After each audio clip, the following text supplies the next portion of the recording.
エビも最高だし。形形色色的孤独的美食家新一集上线了。五叔今天的目的地是东京都荒川区的町屋，好久没这么早见工作了。幸好五叔昨晚早早就休息了，因此他今天早上精神挺好，工作也进行得很顺利。五叔走到河边，深吸了一口清新空气。老实讲，最近忙得不可开交，几乎忘了这种闲适的感觉。从岸边拾起一枚小石子，尝试着打水漂，虽用了职业棒球手的姿势，但只跳了2下。路过的中餐馆老板看见了，也不甘落后，走到河边试了试，结果只溅起一个水花。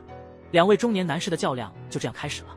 五叔再捡起一块石头，结果又是一个水花，于是默默地走了，好像平时也不太锻炼，2下子就觉得肩膀痛。但隔壁的中餐馆老板没放弃，他抓了一把石头，但这招式看起来不太行，因此一直成绩不佳。最糟的是浪费了时间。为了快点开店迎客，他拼命骑自行车，意外在店前碰到了五叔。他对这家中式餐厅挺感兴趣，店名招牌都很普通，但放在现代反倒显得新颖。五叔做决定，中午就在这儿吃了。店里的墙壁泛黄，看着似乎开了好些年。五叔又到了选菜最犹豫的时候了，他瞅着菜单，努力想挑啥好。粽子在套餐中看起来挺不错，要是选中餐的话，不点个炒饭或8宝菜似乎说不通。麻婆豆腐和麻婆茄子最稳妥，这俩肯定不会错。再向下翻翻看，肉和海鲜还有饺子的选项也挺多。这时五叔又把目光投向了墙上的菜单。五叔对海鲜春卷和牡蛎料理也挺感兴趣的，每张桌子上都有专配的花椒盐宫海鲜春卷使用。海鲜春卷肯定是这家的特色菜了。五叔已经摸清了这家店的特色，给我来份海鲜春卷和虾仁炒饭。我明白了，店里空间有限，所以能够听到厨房里炒菜的声音，锅铲和铁锅撞击发出的节奏很和谐，声音也在慢慢变化。炒饭慢慢变金黄，宛如炒饭在跳华尔兹。春卷裹好后下油锅炸，表皮金黄酥脆就能出锅。海鲜春卷切成2半成盘，切口处能看到虾和扇贝紧密相依，蘸点花椒盐，咬一口感觉脆爽，海鲜的鲜甜味直冲味蕾，味道与花椒真是绝配。试试这个外观诱人的虾仁炒饭，每一只虾都大又 Q 弹，米粒分明，真的是天天都想吃的炒饭。老板偷偷从厨房探出头来，看到五叔吃的满足，笑了。搭配的鸡蛋汤口感柔和，这汤真传递了店主的真诚，一口汤配一口饭，简直让五叔难以自拔。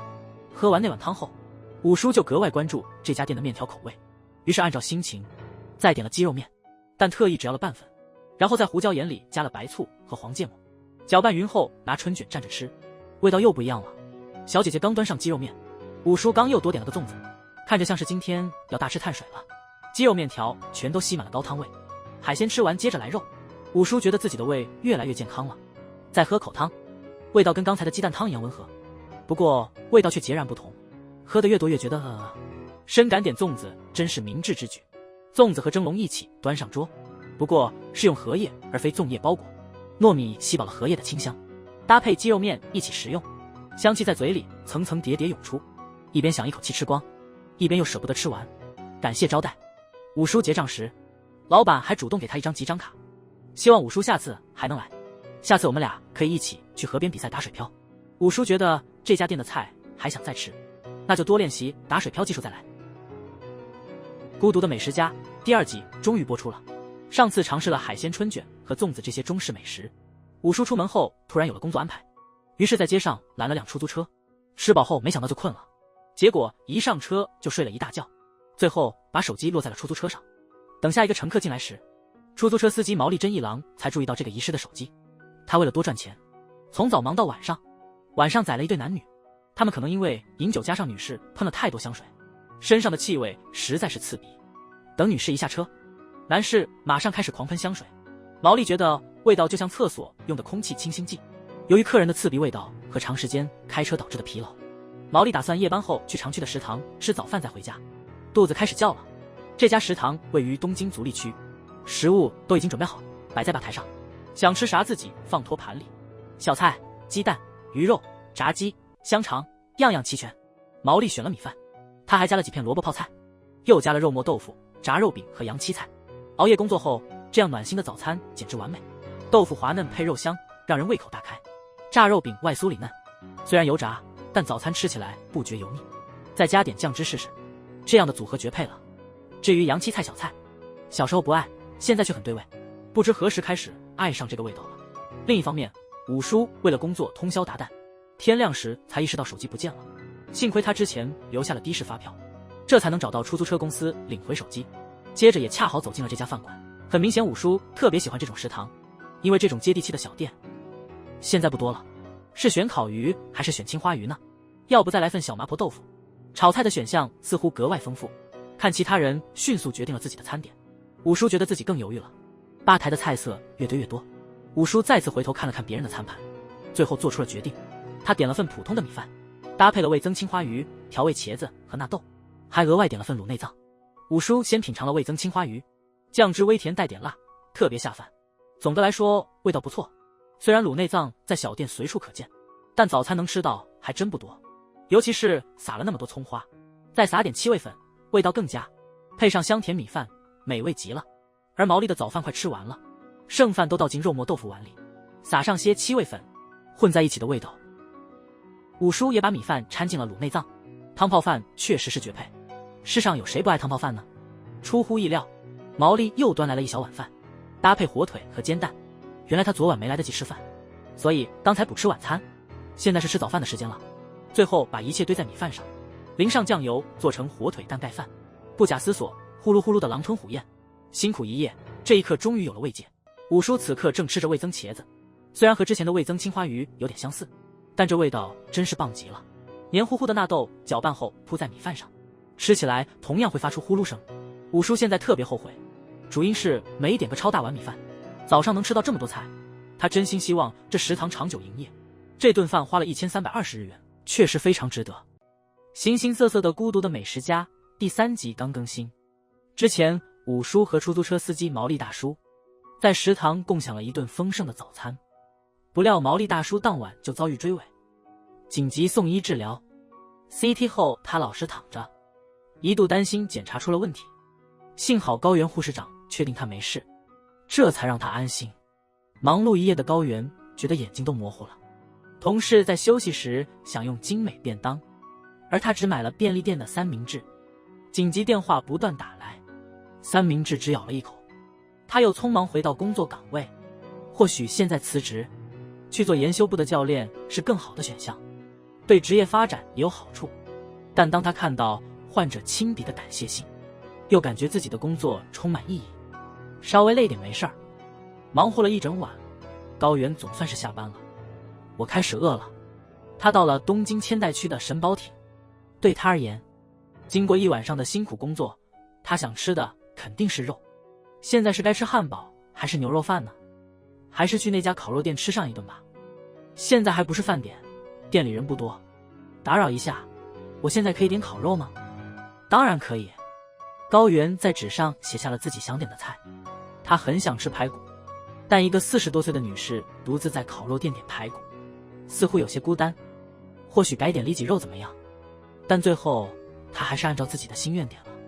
他选了一份牛舌和一份排骨，还点了服务员推荐的锡纸烤大蒜和辣白菜，开始了他一人烤肉的新体验。大蒜先放进烤箱里，随后高原铺上3片厚牛舌，肉变色后，他就配芝麻盐吃起来。经过一夜劳累，享受烤肉是件很幸福的事。吃一口肉，仿佛心被牵动，芝麻的香气使牛舌更加美味，越吃越觉得难以抗拒，与商务人士的午餐相夹杂。独享这顿早餐烤肉，实在没比这更幸福的了。这会儿五叔也加入了，看表情明显饿坏了。五叔刚到就忙着要了碗排骨乌冬面，辣度有1到9级挑，听说泡菜辣度是1级，五叔直接挑了4级。烤炉上的排骨也烤好了，搭配米饭，绝了，这才是极致的享受。店员建议他用菜叶把肉和烤软的大蒜包起来一起吃，烤至软化的大蒜，果不其然，跟肉真是天作之合。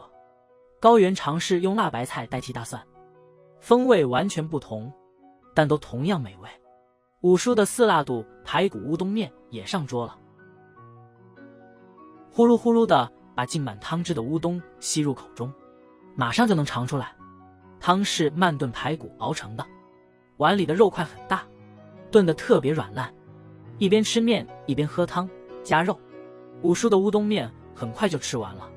五叔那边吃得火热，高原则在享受烤肉的宁静美好。他在菜叶上铺了点米饭，又加了2块排骨和辣白菜，这丰盛的美食马上能补充能量。工作再累也行，只要能享受这美味的肉，回家睡个好觉就行。明天戴上老花镜还得继续努力。看高原吃的那么香，我的烤肉欲一下子就被激起来了。不好意思，来份里脊和米饭。软嫩的里脊蘸满芝麻盐，再把肉和米饭一口吃下去。这是叔叔吃烤肉的固定流程。刚才的乌冬面汤不能浪费，泡点米饭，变个辣排骨汤泡饭，这就实现了从乌冬面到米饭的碳水接力。形形色色的孤独的美食家第4集终于上线了。本集五叔要讲的是一位裁判的故事，他是相扑比赛的裁判，主持的都是重大比赛，但他也有烦恼，因为选手动作太快，他经常看不清。这种情况今天已多次发生，同事们总觉得他情绪低落。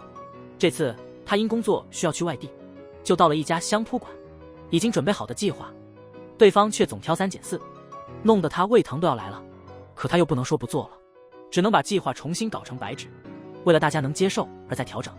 每天上午训练场的厨房都备超多食材，因为这些相扑选手胃口真大，通常裁判都会跟着一起吃午饭，但今天他心情挺复杂的，想自己去吃个饭，饿了。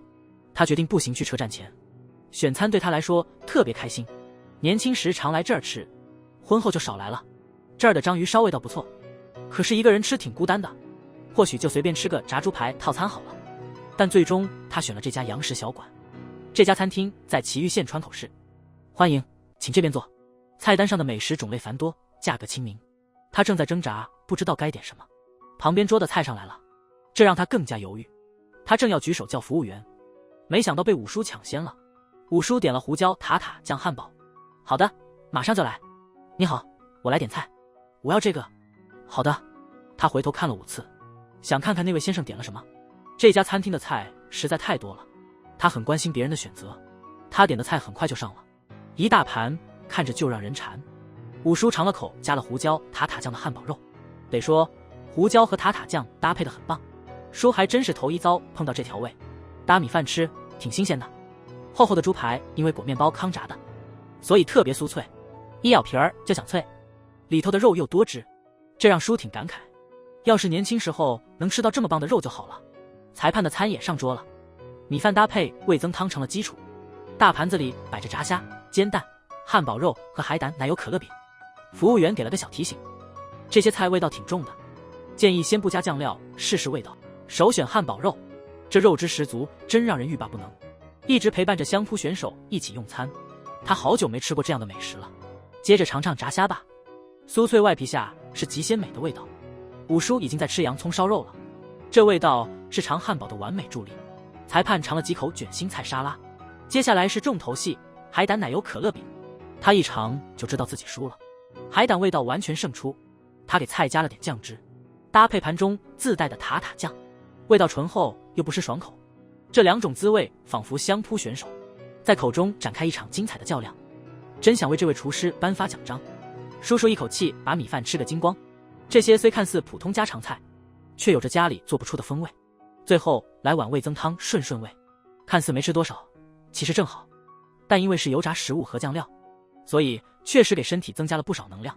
他从未想到家附近西餐厅的海胆这么美味。最后剩的汉堡肉得和半熟煎蛋叠在米上，再淋上一些酱汁，搭配米饭一起吃最香。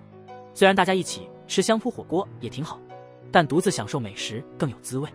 谢谢招待。吃过饭后他心情好多了，下午的工作也能好好准备了。他回到了相扑馆，发现力士们正围着看视频。原来最近大家都很喜欢桑拿浴的艺人的视频。那么五叔接下来会发生什么故事呢？我们下周再见。各式各样的孤独的美食家第5集新鲜出炉了。五叔今天的探店地点位于东京台东区东上野。本集要讲的美食家是一位在桑拿中心工作的小姐姐，她叫油香里。休息时候，她常带着大毛巾到公园练习，练上好几小时。工作时间一到，她就会准时到岗，用自己的名字卡片打卡。今天是她期盼已久的一天。换完衣服后，她开始整理衣橱，接着为每位客人准备干净的衣物和毛巾。基本准备做的差不多时，麦格先生到了。他们俩上了天台，乡里展示了他刻苦练习的成果，但麦格先生似乎不太满意。他说，如果算得上合格的话，不止脸，连脚都能感受到暖蒸气。看来由乡里的技巧还有待提高。原来挥动毛巾也需真心之举。麦格先生带来了他自己以前的毛巾。他因为肩伤告别了常规工作，现在转行做拍摄体验桑拿的艺人。他决定把毛巾送给油乡里练习。空闲时，油乡里用那条毛巾练习。他拿了一桶水步入桑拿室。我是下午3点开始赴，则山峰的新塘油乡里，请大家多多照顾。加了一勺水之后，房间的温度马上升高了几度。然后他就拿起毛巾开始挥舞。扇了一会儿大风，他还得逐一照顾桑拿房里的客人。扇完麦格先生，接下来是我们的五叔。看五叔的表情，似乎挺享受的。蒸完桑拿，五叔就来到了食堂。除了生姜烧肉这类菜，五叔对菜单上的熏制咖喱产生了兴趣。熏制咖喱是如何制作的呢？他本打算点猪肉泡菜，但改点了熏制咖喱和火腿蛋。此时油香刚下班，感到肚子饿了，他决定换衣服后去食堂。这儿的茶水和酱料可以自取，想吃就自己去台上拿。五叔发现这个熏制酱油挺特别的，于是又点了炸火腿和串儿试试看。熏制咖喱和火腿蛋先上桌，五叔马上就闻到了熏制的香气。米饭拌着咖喱，没想到咖喱的味道居然会被盖过。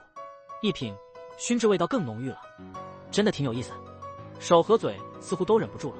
这时候五叔的炸物也上来了，他随手抓了旁边的酱油倒了上去。猪肉串特别好吃。五叔桑拿后浑身是汗，这时候吃串儿正好补充能量。后厨刚炒好香气四溢的生姜烧肉，肉片那么大，吃起来很过瘾。刚做完高强度劳动，流了好多汗。生姜烧肉咸淡适中，补充流失的盐分。青椒的微苦搭配甜辣酱，味道绝了。这就是这里的生姜烧肉特别好吃的秘诀。美味的菜和肉是对自己辛勤劳动的回报。吃几口肉，再来块小腌菜，再搭配一碗热腾腾的味增汤，瞬间让人感觉全身轻松。沙拉旁边的通心粉给乡里带来意外的惊喜，他一直很喜欢这个。五叔这边的炸火腿也很赞，外酥里嫩，非常多汁。五叔转头一看，自己还多点了普通的火腿蛋，这又来一遍。五叔突然记起熏制酱油，决定淋在蛋火腿上试试。鸡蛋半熟，非常嫩，一下就滑进嘴里了。真的，别小看，熏香跟煎蛋火腿的搭配真挺好。两个陌生人同桌享受这美食，这可是美食爱好者的幸福时光。吃完咖喱之后，五叔把剩下的火腿蛋夹在米饭上，再淋上熏制酱油，就变成美味的熏制火腿蛋盖饭了。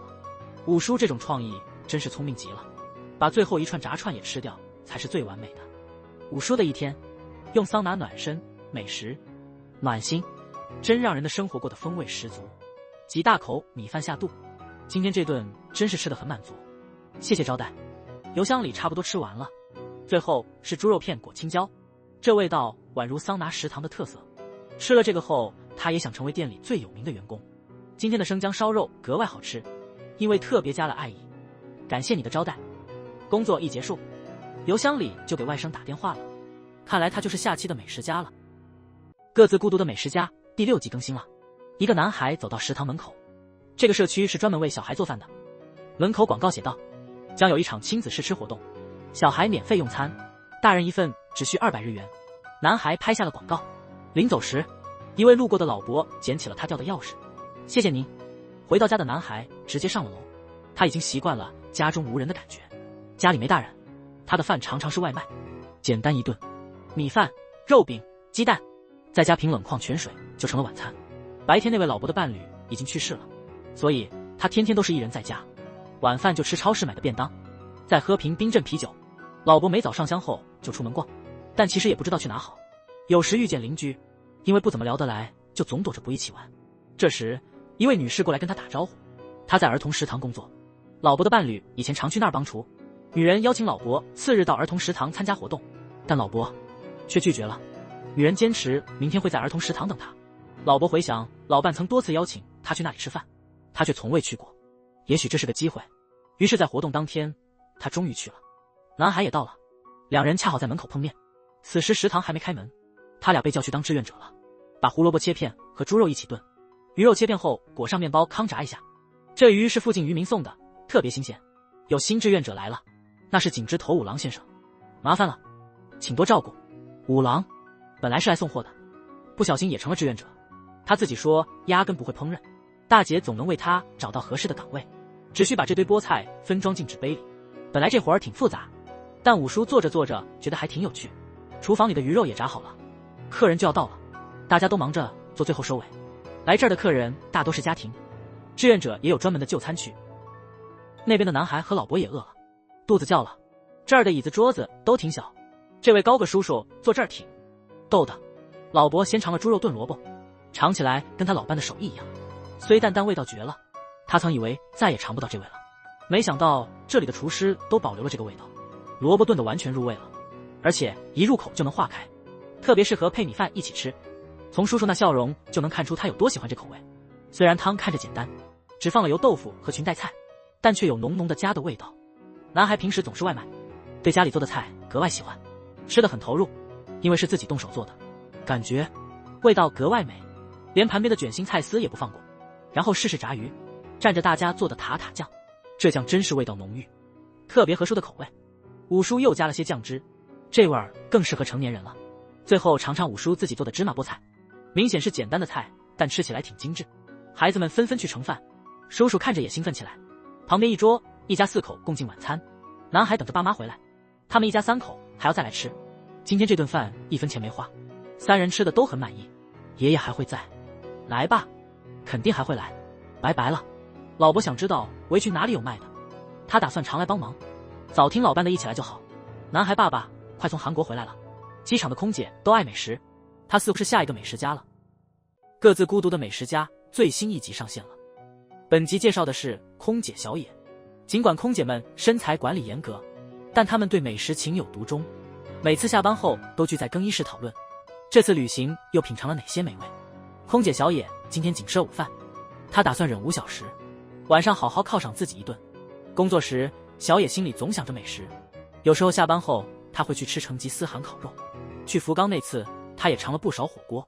这次五叔到访的是出云市岛根县，第一顿就吃了荞麦面，加了葱花、紫菜和辣白菜，淋上了壶中的酱汁。我尝了一口，原本面上放着一个生鸡蛋，把面条和配料拌匀后，味道真的挺好的。店里到处都是吸面的声响，然后添点山药泥，让面条更加滑嫩，味道比之前赞多了。五叔吃完拎包就走，接着他得去另一家吃荞麦面，这回吃的是热汤面。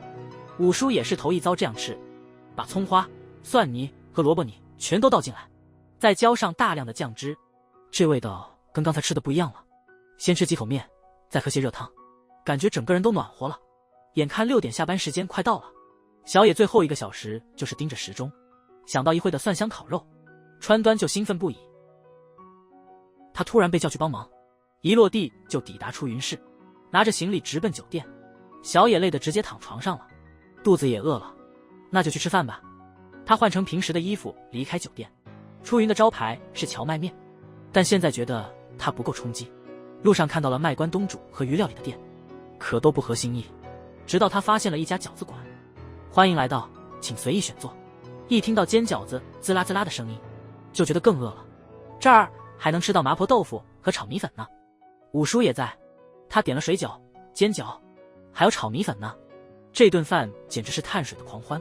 咬一口煎饺，浓郁的大蒜味立刻扑鼻而来，饺子皮煎的香脆可口，水饺的口感别具一格，皮嫩滑，还可以喝到汤。炒米粉加了丰富的蔬菜和肉片，吃起来一点不粘牙，反而觉得特别爽口。不好意思，能给我来份饺子、什锦饺子和普通米饭吗？这家店的饺子都是现点现做的，店主手脚特别麻利。五叔发现小野只点了饺子配米饭，他觉得小野挺酷的。小野首先试了普通馅的饺子，一口饺子配一口米饭，简直绝配，让他饥肠辘辘的肚子顿时满足了。饺子里还加了不少大蒜，也有助于补充体力。什锦饺子填料更多样，沾点醋吃味更佳。小野觉得可以一直吃下去。叔叔偏爱醋配胡椒的调料，这样饺子味道有增辣，辣油质量是饺子的关键。五叔用勺挑起一个饺子，稍加一些辣油，接着整个吞下，味道确实不错。五叔又额外点了一份什锦饺子，今天既有荞麦面也有饺子和米粉。五叔今天摄入了不少碳水化合物，但对他们而言，饺子只是配角。看着五叔调的酱汁，小野也索要了一个碟子试试看。果不其然，这将让饺子更美味。他以前都不知道这种方式，得把这招告诉朋友们。他将继续努力工作，飞往更多地方尝尝当地美食。这一餐小野花了1350日元，又是吃得饱饱的一天呢。各自孤独的美食家第8集出了。本集五叔介绍的是自行车手藤村，因为要参加大赛，他只好住进官方安排的宿舍。宿舍里不能用手机，还好房间条件不错。他的室友是前辈后藤先生。藤村进来状态挺好，顺利通过了半决赛。如果他能在决赛中再赢，他可以从出道到现在一直保持不败。五叔因为要见客户，所以迟到了，特别急。然后他看到此地可以租自行车，但没想到骑不了多远就没电了，还得把车推上这么陡的坡，真是自找麻烦。晚饭后，藤村在和几位选手闲聊，这时他才知道，如果决赛不夺冠，后藤前辈将不得不退役。他才50多岁，还得养家糊口，不知道将来靠啥过日子。难怪他赛场上那么焦虑，连晚上也难以入睡。最终藤村还是赢得了冠军，但他见到后藤前辈的脸时却高兴不起来。离开宿舍后，他看到手机收到了后藤前辈的信息，他希望藤村能成为全国最佳，这让他终于舒了一口气。心情一松，马上觉得饿了。赛事终于结束，今天就好好吃一顿吧。五叔这次来到了一家炸猪排店，店铺坐落在东京府中市白戏台。这里不仅供应猪排饭，还有蛋包饭、关东煮以及乌冬面等美食。五叔心意已决，专程为吃猪排饭。而这地方恰好也是藤村庆祝个人成就的选择。五叔选择了上等里脊肉猪排。藤村对这里非常熟悉，他常点招牌的草鞋炸猪排。这个名字的由来，这块猪排和草鞋一样大，大片猪排裹上面包糠，丢进油锅里，等油炸的时候，他就去回复粉丝的留言。这份定时还有米饭、小菜和汤，在最中央撒上一勺酱汁。他在比赛时无数次想过这一口。猪排外酥里嫩，一咬即出汁，这一口立刻让人食欲增强。感谢耐心等待，这是上好的里脊肉。五叔先尝了蘸了萝卜泥的味道，一吃好吃的让他说不出话。油分恰到好处，肉汁特别多，炸的也正好，炸的刚好，肉没变柴。五叔试了试旁边的芥末酱，既然尝出这种味了，就得在猪排上撒些盐，蘸芥末吃。这搭配小时候他绝想不到。藤村吃猪排的时候要配米饭，觉得特别踏实。五叔却喜欢是新法，先撒盐，再加柠檬汁，最后还要点上点芥末，味道层次更丰富了。五叔觉得这是最强的炸猪排味道。藤村尝了尝，撒点盐吃吃看，但他更爱那种浓浓酱汁的滋味。到最后只剩2块猪排时，五叔终于尝起了酱汁。套餐里的咸菜很有特色，味道酥脆独特。眼看这顿饭接近尾声，他们俩开始收拾残局，以为已经吃完，两人默契又点菜。您先请，不好意思。五叔来份生牛肉，配生蛋和洋葱的上等牛肉，味道正合五叔的心意。把它和剩米饭拌一拌，味道真不错。藤村选的是培根奶油温泉蛋意面，蛋黄炒开后均匀裹在每根面条上，好吃的让他直接拿筷子夹起来吃了。这顿饭是牛肉搭配猪肉，五叔觉得自己吃得太过瘾了。各自孤独的美食家第9集上线了。这期五叔介绍的是卡车司机瑞希。瑞希平日里开着超酷的大卡车，负责运输海鲜。他性格超好，工作时大家都喜欢他。我好累，我得吃点啥。幸好他之前在便利店买了奶油面包，这是卡车司机的常态。这面包采用当地鲜奶制成，口感柔软，味道浓郁，适合体力劳动后快速恢复体力。吃的时候，瑞希会回顾最近的工作，想到能挣够生活费，他就特别有动力。我已经吃饱了。开车时，瑞希借唱歌消解孤单。他在红绿灯前等待时，突然看到五叔开着他的小宝马。相较于自己的时髦大货车，瑞希觉得旁边的那辆小车真的很萌。这次五叔的目的地是千叶县里的香取市，他也是首次见到这么花哨的车，所以特地摇下窗户多看了几眼。瑞希到了千叶，顺利完成了交货。之后他去了小商品超市，他超喜欢那些闪闪发光的装饰品，可以让他的卡车看起来更加夺目。有空的时候，他还会和其他司机聊天，大家一起分享好吃便宜的地方。饿了，肚子咕咕叫了。听说附近有个超好吃的荷尔蒙套餐，既然饿了，就开车去看看吧。这家店虽然旧，但对司机而言是个避风港。欢迎，请随意坐。瑞希刚好选了门口的座位，正巧五叔也在，应该点什么好呢？正在犹豫吃啥，猪肉、西红柿、鸡蛋的美味煮定时看起来挺好，还是麻婆豆腐更吸引人。他也在菜单上发现了同事推荐的荷尔蒙套餐。五叔也正犹豫这个，但他又想着是不是该选秋刀鱼套餐或是椒汁面。碰到个这么犹豫的人真难得。不好意思，决定了吗？请来一碗广东面吧。我懂了，抱歉，来份猪肉泡菜炒鸡蛋套餐吧。菜还没上呢，叔喜欢四处张望。今天开了好久的车，他真的感觉挺累的，所以当他看到瑞希的背影，就明白女司机的辛苦。虽然五叔先点的，但瑞希的先端上来了。我开动了，一大口菜塞进嘴里，口感扎实，略带微辣，超适合配饭。接着来一口增味汤，那治愈感觉让人马上就安心了。平时工作忙，没空自己做，能吃到这种现做的大份套餐真棒。这时候叔叔的广东面也上桌了，虽说是广东面，但广东好像没这种面。我开始吃了，稍微一搅拌，叔叔就迫不及待地吃了起来。那秃噜秃噜的声音让人胃口大开，每根面条都均匀裹上了酱汁，配料丰富。选这道菜真是聪明的决策。但正当他吃完那颗小鹤唇蛋时，他呼叫了服务员。原来他想再加点炸鹤唇蛋和纳豆煎蛋。鹤唇蛋外裹面粉油炸的，味道比想象中的还要棒，再淋点酱汁，味道更佳。小朋友肯定会爱这道菜。纳豆煎蛋的纳豆量真大，分割时还能看到拉丝。瑞希那边的餐快吃完了，但似乎还觉得不够，他竟然又额外点了煎饺。他喜欢调酱油、醋和辣油做蘸料，这种米饭加饺子的组合真是日本人的最爱。他们把饺子视作配饭的佳肴，而非主食。叔的碗里面条快吃光了，只留下了配菜，盖在纳豆煎蛋上，变成广东风味的煎蛋。鸡蛋松软，充分吸收了酱油味，调味出奇的好吃。叔的这顿饭就这么完美收官了。瑞希把盘子里剩下的猪肉泡菜炒蛋全都扒拉到米饭上，一粒米也没剩，看得出他这顿吃的挺满足。我吃饱啦。等五叔和瑞希吃完饭出来时，外面已经黑了。五叔这时才意识到瑞希就是白天那辆花哨卡车的司机。瑞希一上车就把所有的灯都打开了，就这样开始了一段闪耀的